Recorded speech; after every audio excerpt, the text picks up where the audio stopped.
evening drive kyekutuusizako akava mu ddwaniro.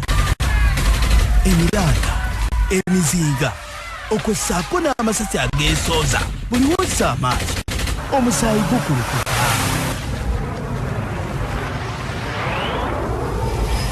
Ba Islamic Jihad abalwana olutalo olw'omwoyo oba eddiini bagambe tebagenda kukkiriza nteeseganya zonna tugenze wakati wa Israeli ne Palestine, nga bagamba nti okujjako ng'abawambe bonna n'ebbomu ezisuulibwa nga Israeli emaze okubikola ebyo, ati bajja kukkiriza kuteeseganya kujjako Israeli n'okussa wansi emmundu ne balekerawo n'okusuula zibbomu ze basuula buli kaseera.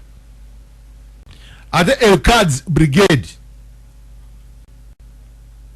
bano basobodde okuba nga balumba dazini ne dazini ez'abasirikale Abaisirairi mu Khan Yunis, zitanka 2 bazikubye aba El-Quds Brigade.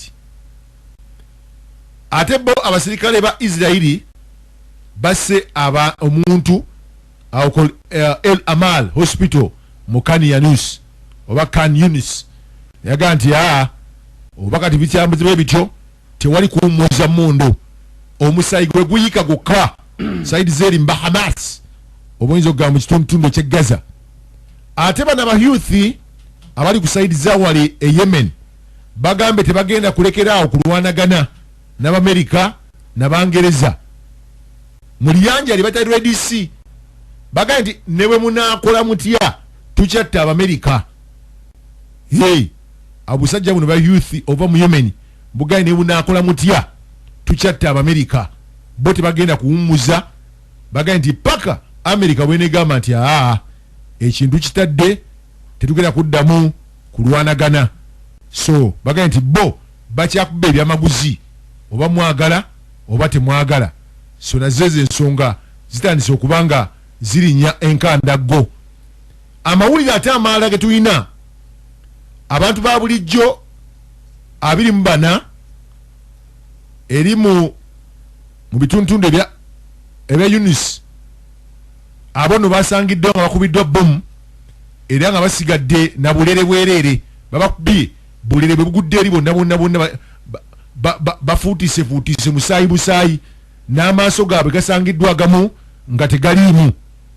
Ekyo nno kiraze obukambwe Israeli bwetandise okubanga eyolesa.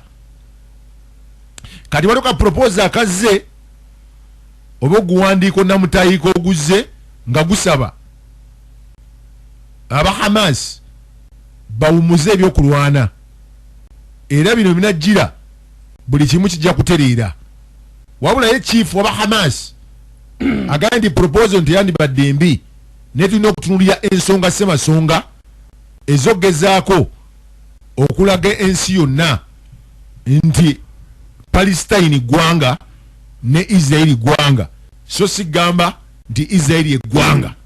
So kati zensonga ezo ezitambudde saidi zaawo. Bwongeddeko akakodi akalala akalese bannaffe Abapalestina ng'embeera eyongedde okubanga eyonooneka oluvannyuma lw'okuba nti Abaisirairi beeyongedde okusuula bomu mu tunnels oba amafuta mwe gaali gayita ekivaamu omukka oguyitibwa toxic gas nga bw'ogussa gulimu carbon monoxide atali mulungi nnyo eri okussa kw'omuntu oba amawugwege, nti abantu beeyongedde okufa nga mukka gwossa n'ofa.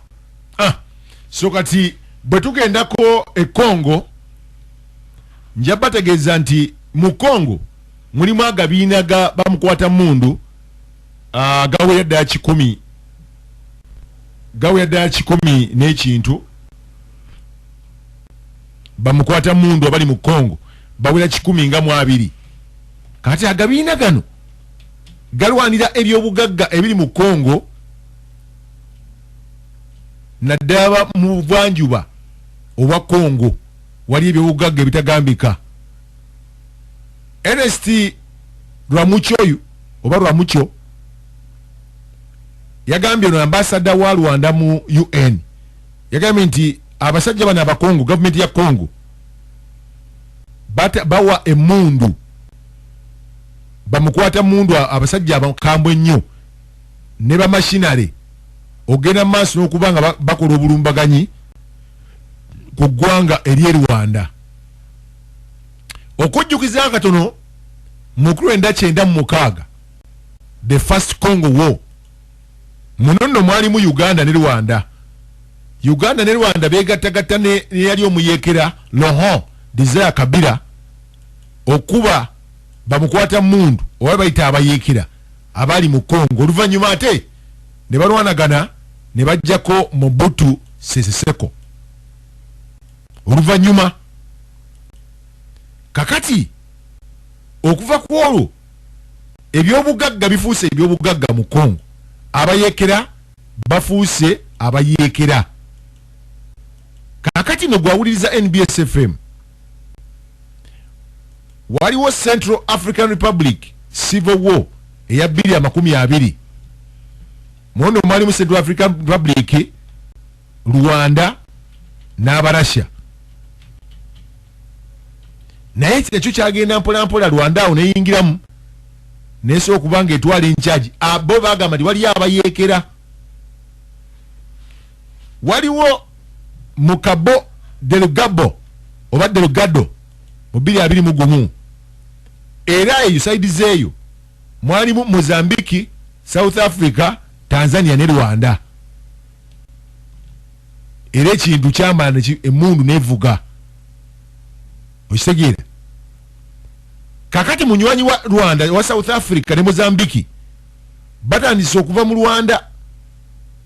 Era Shekedi bw'oba weetegereza obulungi mu conflicts zenkubulidde Central African Republic waliwo Civil 2022 Cabo Delgado mu 2021 Mozambique, South Africa, Tanzania bali wamu ne Rwanda.